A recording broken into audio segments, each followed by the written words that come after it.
Okay. I'm going to go ahead and do the homework for CG1. And again, this is going to be on page 32 of your textbook, numbers 1 through 5. Numbers 1 through 5. So here we go. For exercises 1 through 3, find the coordinates with the midpoint of the segment with each pair of endpoints. So starting with number 1, and again, the equation for a midpoint is x1 plus x2 over 2 and y1 plus y2 over 2. So for number 1, I'm going to get 12 plus a negative 6 over 2 and negative 7 plus 15 over 2, which will give me 6 over 2 and 8 over 2, which is 3, 4. Okay, so the answer for number 1 is 3, 4.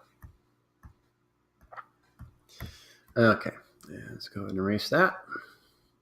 Number 2. Number 2 is going to be negative 17 plus negative 1 over 2. And then I'm going to do the y's. So that's going to be negative 8 plus 11 over 2. Negative 17 minus 1 is negative 18 over 2. And then 3 over 2, which is going to give me negative 9, 1.5. So negative 9, 1.5. There we go. Okay, let's go ahead now and do number 3.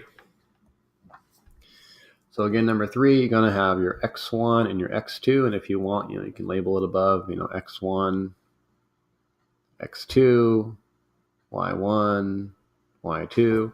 And again, does it matter which one I choose to be x1 and x2? No, it doesn't, right? So if I could, if I wanted to, I could erase this and I could make this x1, y1, and this x2, y2, and that would be totally valid to do that. Okay. All right, but anyway, let's go ahead and do this problem. So that's going to be 14. I'm going to kind of abbreviate this. 14 minus 3 is 11. That's going to be 11 over 2. Negative 7 plus 18 is also 11 over 2. And that's going to then be 5.5, comma 5.5. So that will be number 3. Cool. And then, so I'll just write that. Right, and then what we're going to do is number 4 and 5. So starting with 4, one endpoint of a segment is 12, negative 8.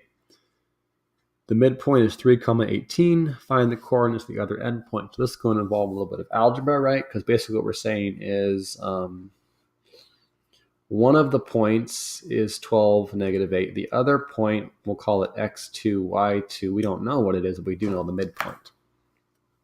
And so it's kind of like saying 12 plus x2 over 2, and then negative 8 plus y2 over 2, and then that's going to give us a midpoint of 318.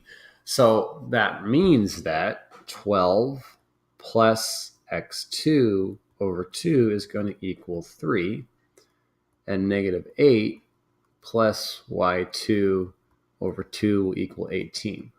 Okay, so now I can go ahead and solve. So multiply both sides by 2. That cancels. So I get 12 plus x2 equals 6. x2 equals minus 6. I'm going to subtract 12 from both sides, right? And so 6 minus 12 is negative 6. That's the first one. Y2, multiply both sides by 2. I get negative 8 plus y2 equals 36. Add 8 to both sides. Y2 equals 44. And so the answer, or the coordinate of the other point, is going to be -6, 44. Here we go. Number 5, a classmate tells you finding the coordinates. Oh, this is a lot of writing. I'm going to go ahead and erase all this stuff here so I can have more room to do number 5. There we go. Okay.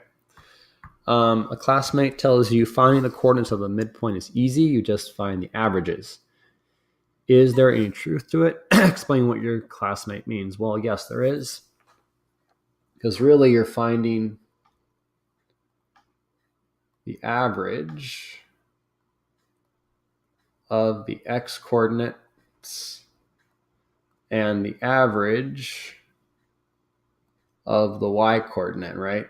Because an average is when you take something, x1 plus x2, and divide it by 2, you're finding the average of it, right? So for example, 5 and 7, the average would be 6. The middle is 6. But if you take 5 plus 7 and divide it by 2, you get 12 over 2, which is also 6, right? So in this case, you are finding the average of the x's and the average of the y's. So there is definitely truth to that. All right. That's the homework from CG1.